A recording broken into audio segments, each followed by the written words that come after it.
Welcome everyone to this broadcast. Mark De Jesus here, going to be talking about loneliness. Are you lonely? Are you struggling with loneliness? It's my heart and passion and desire to speak to mental, emotional, and relationship health in a way where believers can navigate this with God and understand what it looks like to walk in greater healing and freedom in their life and their journey. If the materials I talk about are a blessing to your life and your journey, go to markdejesus.com. Check out all the stuff that we've got there, and there's episodes that I teach on. My wife and I also do episodes, have conversations together. What we really want to do is help you experience the love of God, the grace of Jesus Christ, but be able to learn how to navigate through areas of mental health, emotional health, and relationships, and affect so many areas of our life. And I think we should be doing a lot more of that, shouldn't you? And one of the areas that I've been wanting to talk about for a while is the subject of loneliness. Are you lonely?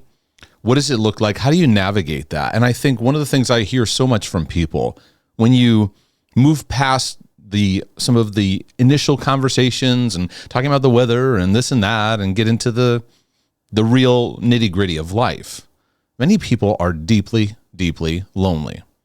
How do you interpret that when you're a believer? What does it look like to navigate through those kind of feelings and emotions? Well, today I want to bring some perspective to it. It's going to be a series. I'll do this in multiple parts. Today I'm just going to get it started off. So allow me, as a brother from another mother, to just walk alongside of you.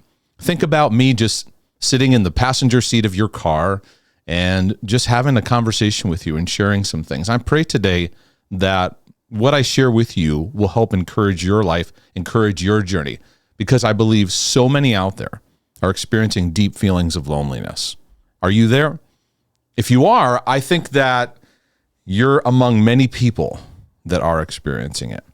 And I dedicate this series to you because I've had to battle areas of loneliness in my own life and come to terms with how to deal with that. But I've discovered God and discovered great levels of healing and freedom in ways I didn't even know could happen. But you're going to need some insight and you're going to need some nurture and how to navigate through it. And sometimes it can be challenging. I don't know how you feel about this, but I feel like a lot of times when Christians talk about loneliness, sometimes we're missing the honest struggle. I'm not saying it's not out there, but sometimes we just miss the honest struggle. We kind of preach at people about loneliness. You shouldn't feel lonely. With God, you're never lonely. We kind of just talk about the amazing aspects of it, but sometimes we don't get the amazing aspects of maybe breakthrough. But we don't get to like being able to just meet people in the journey. You might hear somebody, I once was lonely and this is what happened. And then the person in loneliness is like, well, what am I to do where I'm at in my journey? And so I'm going to say this statement. I found that believers in Christ are not immune from experiencing loneliness. And maybe that statement hits you, or maybe you disagree with that. Maybe you say, as a Christian, you should never feel lonely. There are many people who say that. Lonely is something believers face. It's time to get real. If you say, Mark, I've never dealt with loneliness, God bless you. But to be honest, I can't relate to you. And to be honest, there's many people in the scriptures you wouldn't be able to relate to either. Many times we don't get honest and get real that what we're struggling with stems back to loneliness. Maybe you have an addiction or your weariness. You got symptoms going on that are actually pointing back to these lonely things, these lonely emotions that maybe it's time to deal with. But many people in the scriptures, including Jesus himself, expressed feelings and moments of loneliness. They're very painful. And I think men and women of God over the centuries have expressed loneliness in a lot of different ways. Some experience loneliness simply because of pain they experienced in life. When you're going through illness, you lose a loved one, you're going through financial hardship, one of the things that comes alongside of it is you can often feel very alone in your battle. I get emails from people on a regular basis that, for example, in the things I share about mental health, just me expressing their battleground, not judging, but just compassionately helping them to see perspective, what's going on. They feel a little bit of that loneliness broken off of them because they feel understood. They feel helped in just Somebody talking about what they're going through. So we can experience through loss of a loved one, a loss of a spouse, a loss of a job, a loss of church connection. Other people experience loneliness. They take a stand for what's right, and maybe they say the right thing or do something that's right, and it erupts the evil and dysfunction around them, and they're very lonely. Many family members try to say, hey, we need to live healthier. There's always that one family member, right? Who says, yeah, let's take us, let's live right. Let's work things out or whatever. And then the family kind of turns on them. Maybe you had to take a stand and do what's right in a church you served at or at a company you work for. And then you experience intense loneliness out of actually doing something that was right. A lot of times we don't know how to navigate seasons of loneliness that come out of actually doing the right thing. We kind of think you do what's right and your life will be amazing. It will be blessed. Well, you will have a good journey, but there is a lot of stuff that A plus B doesn't equal C. It messes with our equations, right? Many of you are going through some type of depression, and it magnifies loneliness. And you feel very alone in what you're struggling with today. And so that's kind of the question I want to just open up. It's just a simple question. Are you lonely? Do you feel lonely? We'll get to what loneliness is, what it looks like. But I want to ask you that. If so, what do you think has contributed to your feelings of loneliness? And this is the goal of this broadcast. So I kind of want to just bring the subject to the surface, give you room to compassionately look at it. Stop judging yourself and beating yourself up because you feel lonely. Oh, I'm lonely, and that's because I don't do this. Okay, let's move towards a nurturing journey. Because when you feel lonely, what you need is you need nurture, you need understanding, and you need some loving help where step by step you can start making some progress in what it means to navigate this. Many people mask it, they hide it, or just manage it. But I'm going to tell you something. Loneliness can leave an ache in the heart that doesn't go away with a snap of the fingers. And so many of my brothers and sisters are wrestling with this, and I want you to, at least from listening to my voice, feel safe to go, all right, I see it. I see the loneliness. Because this subject is not a new subject to me. I've had to face loneliness in many different ways, in a number of different seasons and a number of different aspects. It led me to look at my journey in a way I never would have before. I know what it's like to feel lonely when I have a lot of people around me. Constantly. Ministry and being in large settings constantly. And yet feeling incredibly lonely. I've also had seasons where I felt content even though there was no one around, really. So we're going to get to, this is an inside job, this is an inside world kind of thing that we want to look at and navigate, because your response to how you're feeling lonely is very, very important. So I'm not going to talk about the subject as an outsider. I'm not going to just yell at you. I'm not going to tell you that just get over it. This is a real deal. And in the day and age that we live in, we are so technologically advanced. You can be instantly connected to somebody on the other side of the planet with just a push of a button. You would think with all our connected airwaves and social connections that we'd be the most connected people ever. But I would venture to say rates of loneliness seem to increase, and they're spiking in certain age groups in ways that they haven't spiked before. And so it's important that we understand some of the patterns and things that are going on. But it's funny, when I think of loneliness and working for loneliness, I ran across good old Peanuts cartoon. You gotta love Charlie Brown. Charlie Brown struggled with depression, by the way, folks. He had a lot of self-pity, a lot of self-loathing, and deep depression. He's very negative. And so the only person he could go to was Lucy to give her 5 cents. I feel for Charlie because he needed some better upbringing. What's the deal with his parents and what's the deal with what's going on with him, right? But there's this cartoon where he says to to Lucy, can you cure loneliness? I said, for a nickel, I can cure anything. And he says, can you cure deep down, black, bottom of the well, no hope, end of the world, what's the use? Loneliness. And then she shouts back, for the same nickel? And I think that there's a spectrum of loneliness that people can face. And some say that deep down loneliness. There's some that say that bottom of the well, no hope, end of the world. What's the use, loneliness? There have been times in my life where there's been aspects of that I've felt in my life. And like, what's the use? What's the point? It's so dark. I'm spinning. This is so discouraging. But I'll tell you something. I've learned a lot. And I've learned a lot during those seasons that have led me to say, I'll spend the rest of my life helping people out there. I'll spend the rest of my life because what I've learned in the deepest valleys, in those places. And so what you need is that same encouragement and nurture in your journey as well too.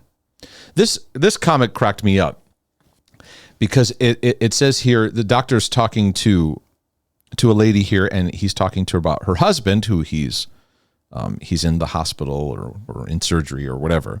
And the doctor says to her, your husband's doing well, but we're going to need to keep him overnight because he's funny and I'm lonely.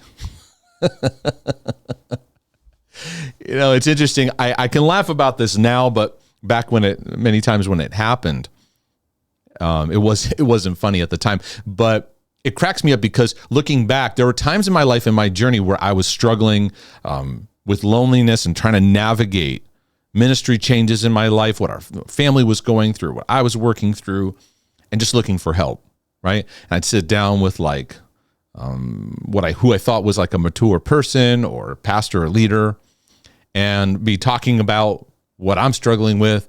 The next thing you know, they were asking me for help. And I was like, oh man, I came to you.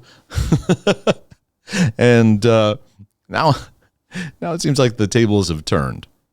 So when we talk about loneliness, I want to first highlight something that I think is very important as Christians for us to settle into a bit. And that is, God made you to experience relationship fulfillment with humans. Why am I saying that? With humans. God made you to experience relationship fulfillment with humans. Let's go back to the beginning. When God created the heavens and the earth, he created the planet. He created so many things, right? Everything we see goes back to the origin of God's creation and his handiwork. 6 days of creation, seventh day he rested. He creates man. In the Garden of Eden, the picture of sinless beauty, where Adam was able to connect to God without interference, to walk in the cool of the day with him, without the interference of sin, in the midst of paradise. God creates, night and day, sun, moon, and stars, animals. He says at each day, it is good. This is excellent. This is very good. He creates Adam, and then he looks at Adam and he says, wait a second, this isn't good. And what was it that wasn't good? It was Adam being alone. You need to understand, because a lot of times as believers, we get very preachy about, you need to just connect with God. And we have to remember, in the place of paradise, God looked at Adam in the beauty of what they had that you and I would long for. I mean, most believers spend a majority of their life working through feeling disconnected with God, right? Adam has this beautiful connection. And God looks at him and says, there's something you need. And it was out of that God created Eve. And so many Christians would have this saying today.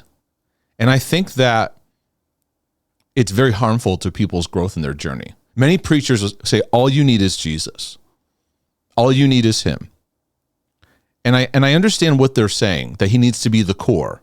Otherwise, we make people an idol. We want people to fix us. We want people to be something for us that only God can be. But it diminishes the human experience that actually God himself created us to experience in the beauty of the garden. He looked at Adam by himself. He said, this ain't good.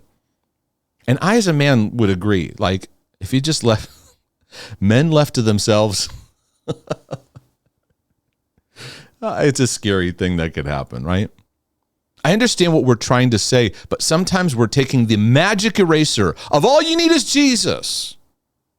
We sing those songs, all I need is you, Lord. It's you, Lord. All I need is you. Here's what I discovered in mental, emotional health work, and really we should all be about that. But I have an emphasis on those particular areas. And I noticed there's a couple things. One, we use that all you need is God as just a way to like just quickly preach something and dismiss what people are going through. It gives a shallow answer.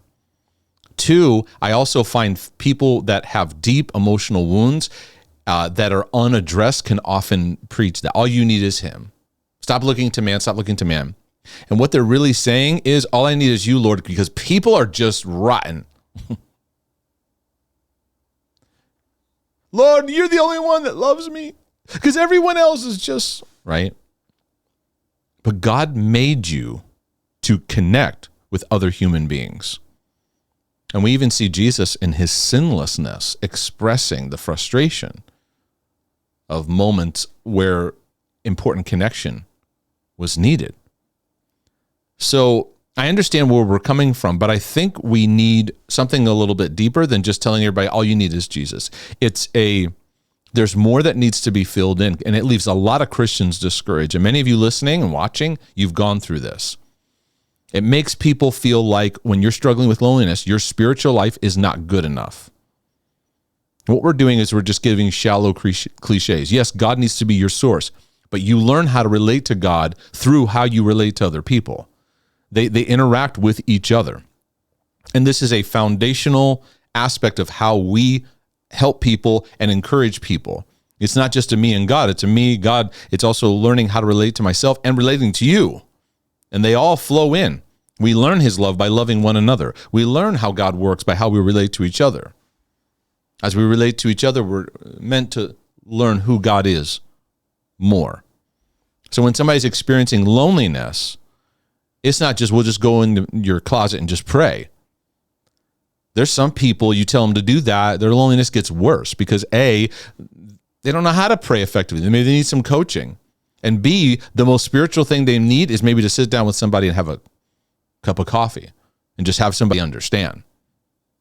Sometimes we emphasize super spiritual activities and we de-emphasize the activities that are very spiritual, but we don't see them as that. Like just sitting with someone having a conversation, or just giving somebody a hug, or just complimenting somebody, or encouraging somebody. Those are like, oh yeah, that's nice. But these things, fasting, prayer, those are the really important things.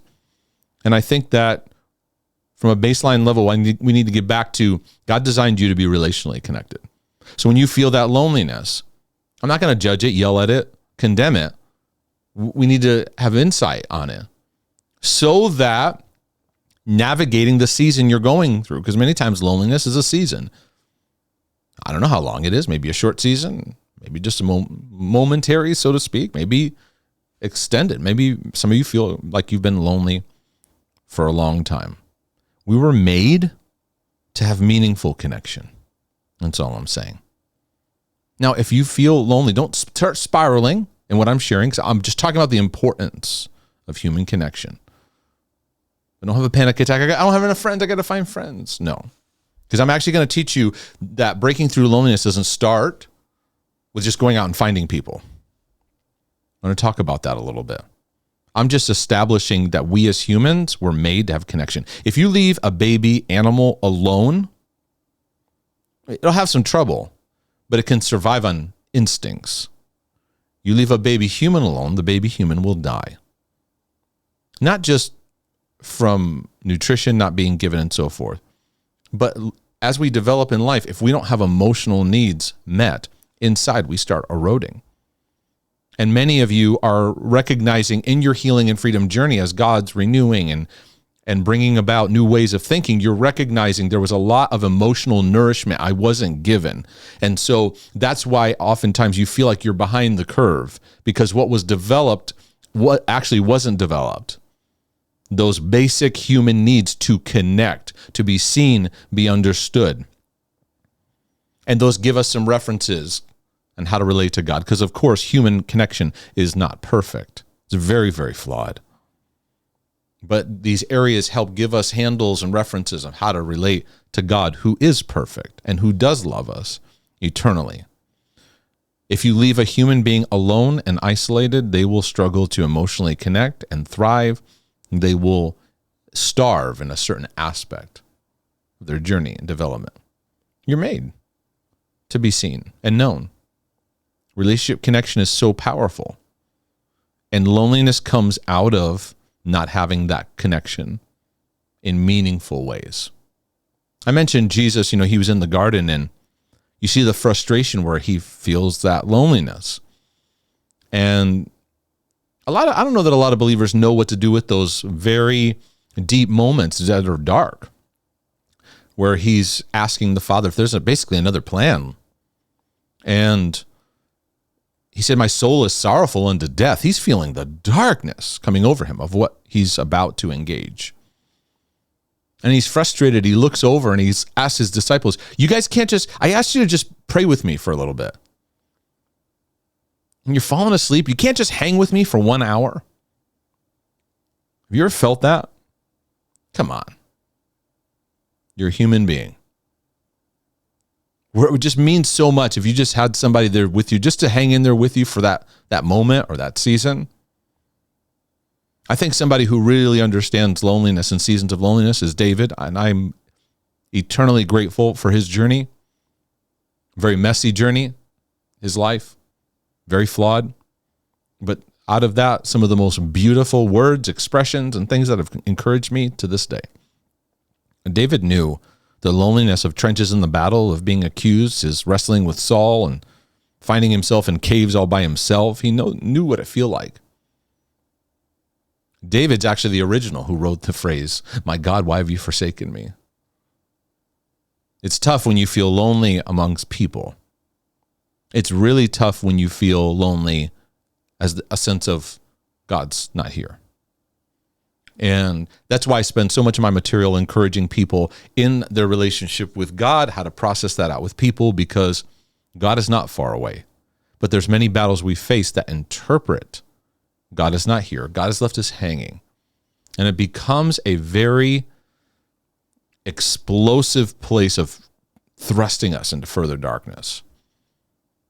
There's another guy in the scriptures, that Elijah, who felt that cloud of loneliness come over him.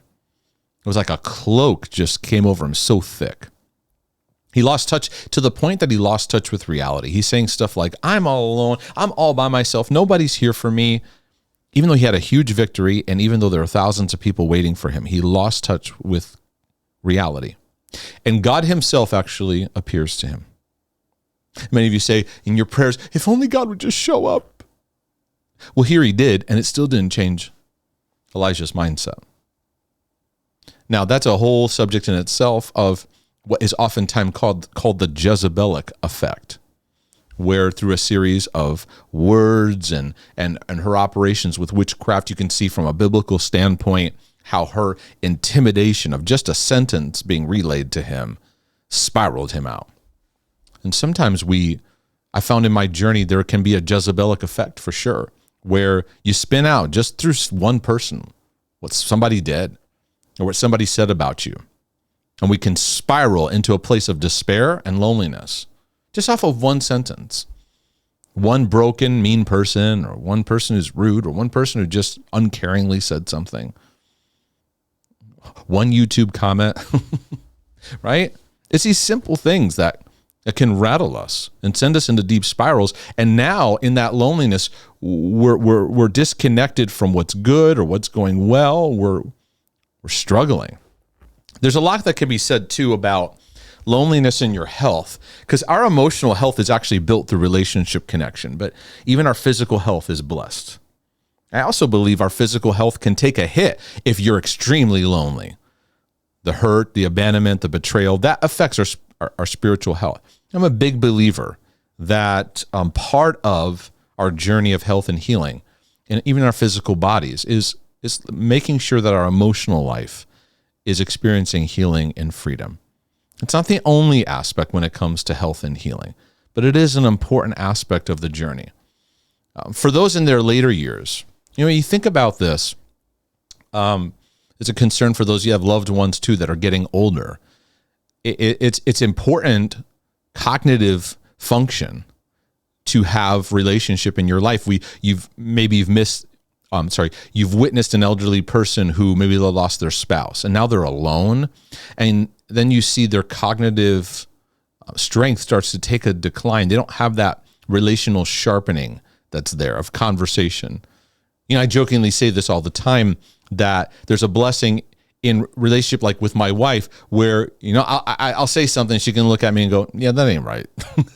And it's just like, excuse me, it's just one of those ways that in relationships, we kind of sharpen each other. We say things and then we kind of correct and we adjust as we're navigating, you know what I mean? And it's an important thing to recognize, because there's a lot of talk about, cognitive decline and the patterns of that.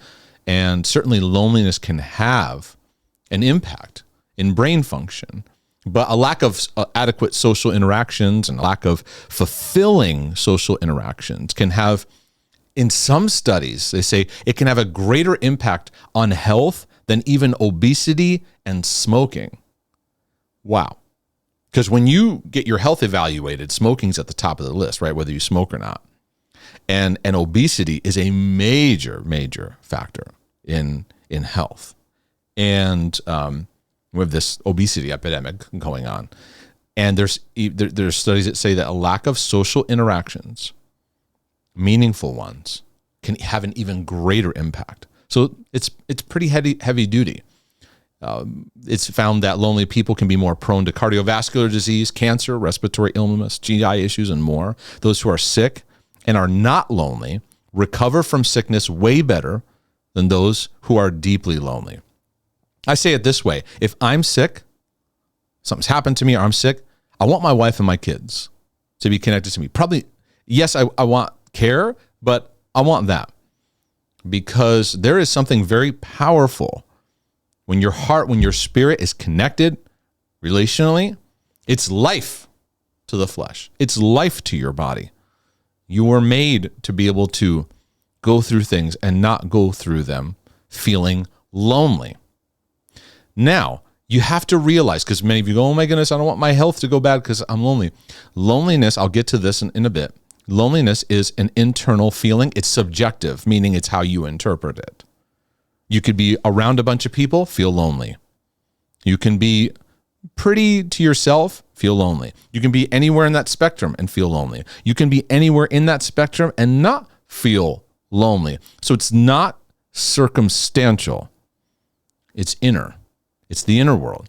And that's why my goal is helping you to have a better relationship with yourself, so you can understand what you need and begin to take more empowering steps. I think a lot of you that are experiencing deep loneliness, there's a depression that's there. And I've been saying this a lot of my one-on-ones and just even in casual conversation, just that I pick up on that depression that people are going through, the weariness, being worn out. We seem to live in a time and season where we're so technologically advanced, but so unfulfilled and so lonely, and feeling a lot of depression kind of symptoms. Because I don't have the energy. I'm not sleeping as well. I just want to I just want to munch on stuff I shouldn't eat. And I feel like I'm just not motivated. And you're like, hello. I think you're going through some depression, maybe some loneliness too, and they're magnifying each other, right? Now, when it comes to loneliness, just to put it in perspective, it's related also to the pain center. What do I mean by that? Loneliness hits the place in the brain that experiences pain and signals pain. So those same areas where you might put your hand too close to the fire and go, ouch, or stick your hand in snow and it's too cold, that pain connection. That feeling of loneliness sends a signal to that same place in the brain. I sometimes wonder, was that created by God so that when we feel that, it's a homing device signal of get back home? And if somebody was out hunting or, away from family and that loneliness creeps in, it's a signal of like, hey, time to head back home.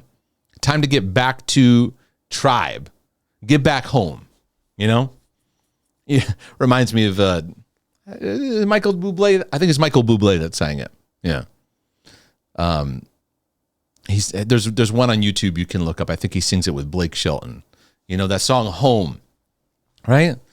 Another summer day has come and gone away in Paris and Rome, but I want to go home, right? That sense of just wanting to go home. Maybe surrounded by a million people, I still feel all alone, but I want to go home, right? It's a cool song, but it came to mind as I was thinking about this because it's like we all have that homing device of like, I want to go home. What does that mean for you? Now, you may be single, but if there's aspects you've worked through and navigated through, going home for you can feel very fulfilling, even though there's not people there. But you have maybe some things at work or areas. So this isn't like whether you're married or not, because I'm going to get to in just a minute, some of the loneliest people are actually married people. So it's like, I better not get married then. Home is the way that it's like home base. It's the place you recover. And when you don't have that, loneliness can very much ramp up. And loneliness is a major factor because it's hitting that pain center. People who are lonely are way more likely to utilize alcohol or painkillers or something. Why? Because the pain source is getting hit. And they use that to cope, or to try to mask over it. And for many, we recognize loneliness can be a place of vulnerability, right? I'm going to get to what is loneliness here, because defining it is very, very important. And I think that we have to realize that it is very, very subjective, meaning that it's what's going on within you. But I'll give you a basic one: a state of feeling alone, feeling sad, anxious, or depressed about it. So there's feelings that are arising within you. It's associated. This is loneliness. You feel sad, depressed, even anxious. There's a disturbance inside. And we're so good at being busy, and we do a lot of things to try to just ignore it, push it away. I think that today's session is designed to invite you to say it's okay. You're feeling this. You're not crazy. It's not even really about something being wrong with you. It actually may be something that you're learned that's right. It's time to delve into this and understand and discover God in a way that's never been discovered before. But we have to realize too, when we feel lonely, we can be vulnerable to a lot of things. In fact, a lot of the trail of people's struggles can go back to feelings of loneliness. In fact, most of addiction patterns can be traced back to loneliness. Pornography addiction, drug addiction, alcoholism, all those workaholism. Many workaholics are incredibly lonely, but they cope with the busyness. They cope with constant doing. And that's modern America, modern world's way of dealing with all pain is just stay busy. So then when we're by ourselves, creeps in. So we minimize the least amount of time to be by ourselves as possible. Keep the stimulation, keep busy, keep things going until we collapse in bed at night.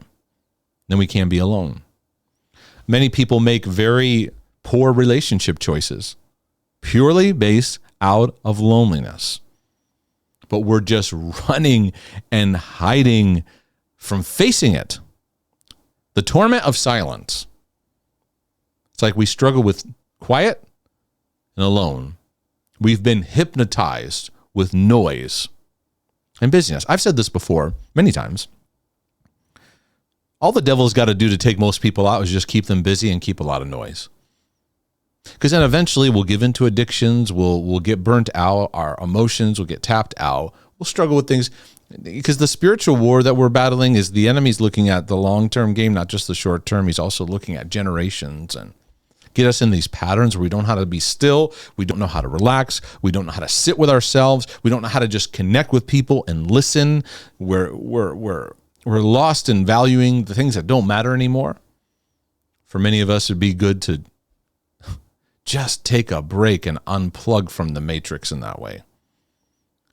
And face ourselves, right? To face this feeling of, you know what? I feel alone. I feel sad. And I need to pay attention to this because whether you deal with it or not, loneliness will impact your life. It will impact your decisions. So I'd rather just face it. It's going to affect me either way, and recognizing this. Now, what would make you feel lonely? I mean, to some people, not having enough likes on Facebook, Instagram, Snapchat, or TikTok, or whatever, or not having enough views or retweets on Twitter or views on YouTube or whatever it is, deeply impacts. There's a big, big aspect of that going on with our young people. I'm going to get to that in just a moment. Do you feel lonely? You feel like you're not understood or seen? You feel like people care, that are thinking about you, that you mean something to them. You might feel alone in your journey, going through stuff. And that's a big one. You got OCD struggles. You feel so alone because you don't feel like anyone else around you struggles with it. Or you have anxiety or depression, or you're going through marriage and it seems like marriage is around you, like everyone seems fine. And I'm having trouble in my marriage, even though everyone else isn't just fine. It's just who's better at hiding it. Remember, loneliness is about the quality of relationships. It's a perception. It's not so much about the numbers of people around you. You can be in a crowd of people, like I mentioned in that song, Home, maybe surrounded by a million people. I still feel all alone. Many people chase celebrity and influence and numbers. And the more they go into that, their loneliness actually increases. It's about really meaningful connection. You can have a ton of alone time with not a lot of relationships going on. You can feel content and satisfied. Now, many of you go, I want that. Well, there is a journey to that too.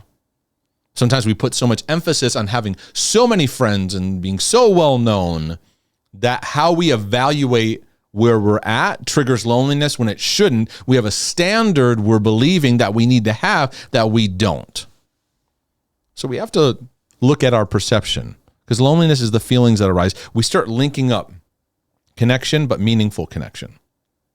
So you have a need for connection, but you feel you're not experiencing it in a meaningful way.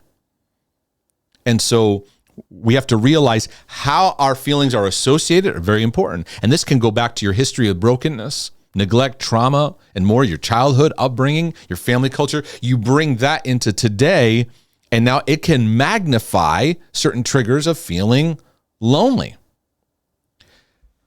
This is an important subject too for so many reasons, but one of them I want to bring out is that I notice a lot of people long for meaningful relationship. And over the years, I've worked with people in dating relationships, picking someone to be married. There's many, many single people that are not married, and they see that as an indictment against themselves. I'm not married, so therefore something's wrong with me. Some of that's been like a generational hypnosis of thinking that's been going on in the family line. It kind of just is always there. Some of it's just social, or maybe their own perception of I don't have, so I need. And over again, I see people making choices relationally because their need for connection is so intense, it overrides their relationship values. And what do I mean by that? You say, I want to get married. Okay, well, who would you like to get married to? Tell me the person you'd like to get married. I talked to a lady who says, I want him to be like this and have these and a whole list of things, right? But then you see the person that they're dating or looking for or being attracted to is not that person. What's happening? The need for connection will override our value system. You say, I want this in a relationship, but your need of connection, the loneliness gets so intense, you start making decisions that compromise those things. I see it even in people that are in very dysfunctional relationships. They need to get out of them. But they would rather have connection than be alone. They'd rather have connection and be in an abusive relationship than be out of abuse and be alone. And so when I look at people that make poor choices relationally, most of the time, the need for connection takes over like a drug. Just want to be with somebody. And many times in our season of growth, we often have to break away from certain relationship patterns to head into new ones. But the new ones don't just show up when you leave one door, the next one doesn't just open up. It doesn't work that way. When you break up with an abusive relationship, you're usually alone for a while. And then you come under the loneliness, and really it's a lot of the trauma and pain speaking that needs healing. But in the loneliness, then we either go back or we make decisions again. I say that with loving compassion because it's that needs to be tended to. It's that place of connection where we don't give ourselves the room to be uncomfortable and work through things.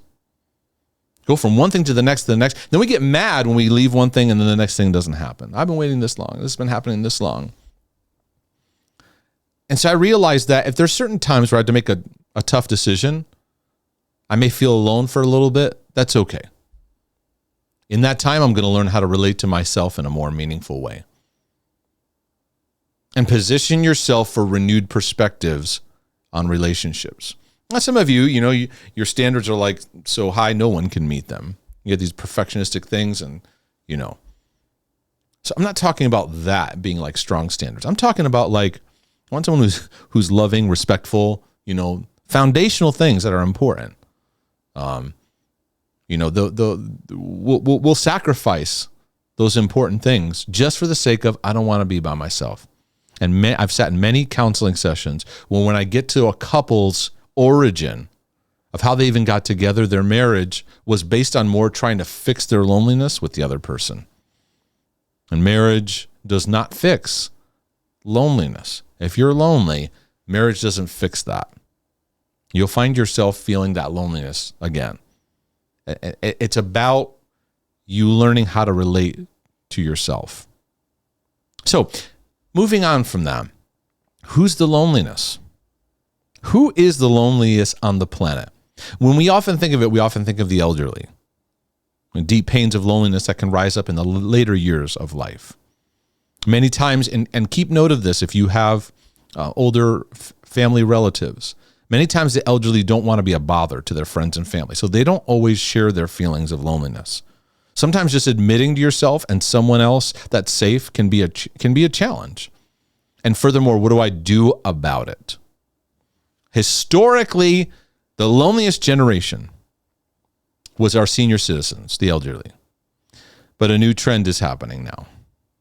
And it's now showing that our 16 to 24-year-olds are experiencing intense and high levels of loneliness more intensely than any other age group. 16 to 24-year-olds. I think, world, we need to stop and pause and look at our children, look at our young people, look at the next generation. What are we teaching them? What are we doing to instill in them values? Parents, I think we live in a day and age where there's a war for our kids' attention. And I think it's going to take deeper levels of us making more room than we ever have before to bond with our children, connect with them, equip them, and empower them, and encourage healthy relationship pathways and encourage healthy thinking. We really do. Because the world system is screaming so loud through all the technological avenues to speak to their self-esteem, to speak to their value systems. And it's toxic. It's really toxic. And the stats are showing it. Loneliest people on the planet. This is a new historical shift and change. And we're seeing that in them. And so I think what I'm sharing on is incredibly important to all of us in our life and our journey. Now, let me talk for a minute about loneliness and isolation, because loneliness and isolation are not necessarily the same thing. You can be experiencing a deep sense of loneliness while surrounded by people. And I say this before because I worked at a large church. I was around people constantly. But through the thing, I was, struggling with mental health issues, struggling with a lot of internal emotions, how to navigate stuff. And so because of that, I felt very alone while with other people. While it was nice to have the proximity of people around me working side by side, there is value to that. I also felt very alone in the battles. I felt very alone in how to deal with myself. And I still felt far from God. At the same time, I remember when I left that church and started in a whole new direction in life. It's a big part of my story and journey. I got a passion for mental health, a passion for emotional health, a passion for healing people's hearts and seeing people set free in the love of the Father. Like I've been on that path ever since. But when I first stepped out of that and left that pastoral role, there was a deep sense of loneliness. That not even having that side by side, people around me kind of thing. I also felt very alone too, because I stood for something I thought a lot of people would say yes and amen to. I was like, we need to start talking more about the issues people are struggling with. We need to start getting back to the love of the Father. We need to start really getting more rooted in His grace. We need to help people, teach them how to fight their spiritual battles. Their brokenness is arising. There's a vast majority in the church of people that are struggling with mental health issues. I share what I'm going through. People out of the woodwork come in and talk to me, but they feel like they're hiding in the corner. Like what's going on here? Marriages are just looking good, but they're not good. And all that, it was overwhelming. So I was just kind of like going, hey, we got to start talking about these things. And I didn't realize actually doing that would lead me into seasons where I felt very alone. It's like the church was scared to actually deal with its brokenness. It was like, let's just keep the machine going. We got bills to pay. We got buildings to fund. Let's just keep this stuff going. And I'm like, there's people's hearts that are eroding and they feel crazy. And every Sunday they come and they just feel like they feel like they're not getting anywhere in their battles and what they're really struggling with. Before I turn this into a rant, my point is that it led me into seasons of feeling alone. My wife and I would feel very, very alone. There's a lot of times in my consulting churches and businesses where I had to bring out, and I was willing to bring out the truth of some of the unaddressed dysfunction that was being pushed under the carpet, that was being hid. Patterns of abuse, patterns of just call it straight up sin that was not being tended to. It was affecting people's lives. And sometimes when you call that stuff out, you're not prepared for the loneliness that comes afterwards. Because there's a big backlash when you address something that's in the culture of people just not being treated with honor and lies and twistedness. I saw the dark side of Christianity. And what was difficult was sometimes it was traumatic, what I witnessed and experienced. What was difficult was the loneliness afterwards. Because when you call people to truth, even if you do it lovingly, there can be a great deal of loneliness. And there's many of you watching this, you know what I'm talking about. Being isolated can magnify loneliness, though. I want to get back to that. And now I shared church work, but maybe you made a tough decision to leave a toxic relationship. You had to get out of an abusive marriage, or you had to leave an abusive church. And it was traumatic. And then it's not uncommon that afterwards you feel that deep loneliness. There's a sense of isolation. And then sometimes you isolate a lot of times you isolate yourself out of self-protection. Now it's understandable because it's natural. After trauma, there's like, okay, I need some space to heal. What happens is when that sets in and now we're self-defensive and we stay stuck in that. That trauma is painful. The loneliness can feel deafening. But remember, loneliness is subjective. So it's like, okay, how can I allow the healing process to happen? Because when you come out of something that's difficult, I don't even know that I recommend you jumping into, sometimes you have a little bit of a lonely time in there to work stuff out. I found in seasons of loneliness, it's often a transition into the new, but don't rush it. You need to take time to be self-nurturing, to have a better relationship with yourself, because that's what loneliness brings out. And what I want to confront is the Christian quick fix mindset. What we often do, somebody says, I feel lonely. And what's the natural response? Well, you like gardening. Why don't you join this garden group? When we rush people to quick, go hurry up and find this group to be a part of, it can magnify the pain of trauma, magnify the stuff. And when you send them into a group quick and you're trying to find something too fast and too quick, then it magnifies that loneliness. And they go, see, forget it. I'm not going to do this anymore. When somebody says to me, I'm lonely and struggling with loneliness, I want to hear about it. I want to understand it. I want to put perspective to it. We're not going to rush and fix it by shoving you into some group or, hey, why don't you join this group? Or, hey, do this thing. Now, if that's there, it's there. Give it a try or whatever. The goal of healing loneliness is being open, but not forcing relationship connection. Because when you force it, we can make things worse. I think it's about letting God heal because he knows you're lonely.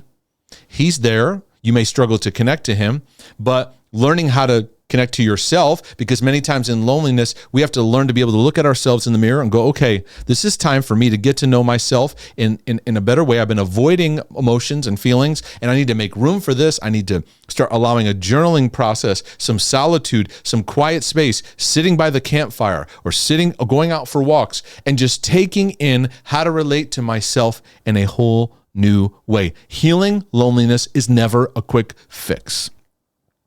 You don't send someone to a group and think, oh, that's going to do the trick, or send them to this, and that's just going to fix it. Or a quick prayer, and it's just going to vanish it all the way. I think that what I want to encourage is a slower approach. This is a season you're going through. Now, in closing, let me look at just a few areas where loneliness may be hitting you. I'm going to give you 6. The first one is tribe. This is where you have a group of people where you feel like you're a part of a group. It's often a church family. Maybe it's a ministry team you're a part of. Maybe it's a group you meet with. You're like-minded. I like to use the word like-hearted because it's like you have a likeness in heart in what you share. You have common values. When people have to leave a tribe for whatever reason, it's very, very challenging. You can feel very, very alone. Then there's those social connections, the overall network of friendships, acquaintances, work relationships. Being able to just get out of your head and be able to just be in your heart and just enjoy, have a lunch with someone, be able to just talk and just have a good time. The third area is family. Many people report that they feel very lonely, unseen, misunderstood, disconnected from family. Maybe in a literal sense, you're physically disconnected, you're far away from them, but many can be there with their family all the time and still feel very disconnected, very unseen. You know, it's sad in many families, there's not a lot of deep talking. There's not a lot of, hey, how are you feeling? What are you going through? Listening to one another. It just kind of just always in the shallow end, and meanwhile, people are just eroding. Another area is a close friend. And I put in parentheses S, friends, because sometimes we think we need to have a lot of close friends, and it might just be just one. Somebody where you can be yourself. That's really what's important. Where you can be vulnerable to an extent, be yourself. We can experience loneliness in marriage. And there's a lot of cases of loneliness being with married people. And I'll say this, if you're lonely before you get married, I'm not sure that getting married is going to heal that. It helps, but it doesn't heal it. Then there's the last one, number 6. And this is one that I'd like to bring to the surface because this leads to places where you can actually do some work that can help loneliness. And that's the aspect of feeling lonely when you're with yourself. Let me ask you a question. When the day's over and you're just by yourself, are you able to sit in a chair If the weather's nice, sit out in the back and just be able to sit and take in the day and take in the moment without a TV and a podcast on or something going on. Can you just be still?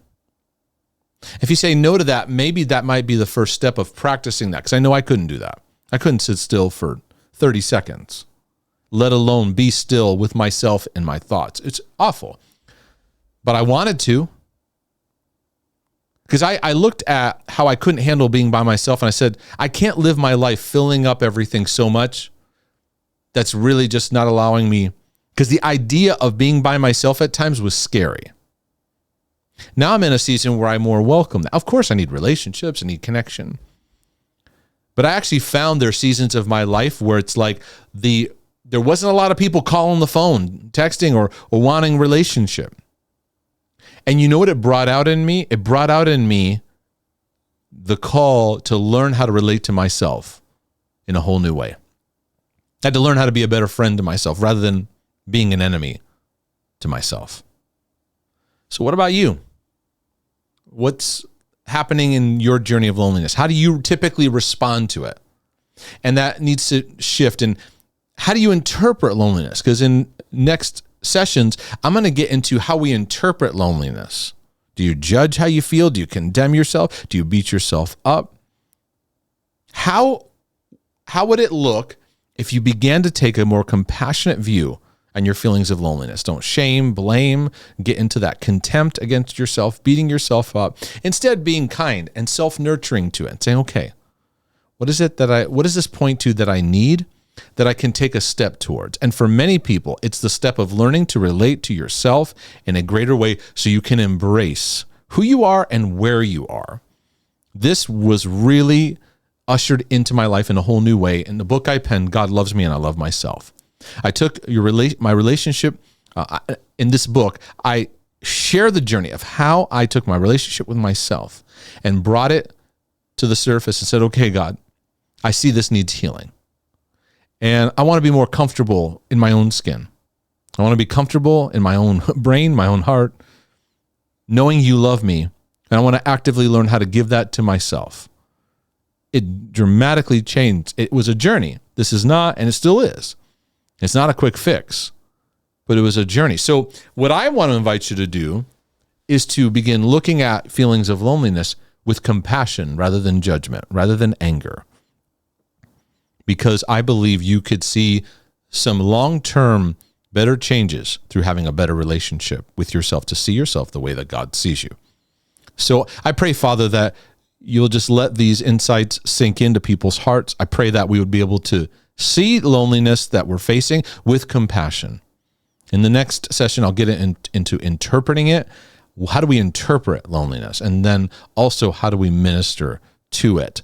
I pray this resource is a blessing to your life and your journey. Thank you so much for hearing me out. If you've made it this far, I'm so honored. And if it's been a blessing to you, go to markdehesus.com. Check out all the books, materials. You can go into the topics and search by topic, other resources and avenues. And I'm just here to be your brother from another mother, to be an encouragement to your life and your journey. So I pray this meets you where you're at. I pray the God of creation will meet you in the season you're in, even if it's experiencing loneliness. Like, hey, it's all right. You can get through this. It may not be a quick fix, but God is all about the journey. So let's slow down, check out what's going on, and let God do a work in your heart, because he loves you. He loves you, and you're made for that love. So I pray that this will be an encouragement to your life and your journey, and I look forward to future episodes ahead. Lord willing, and the creek don't rise. See y'all next time. I'm out.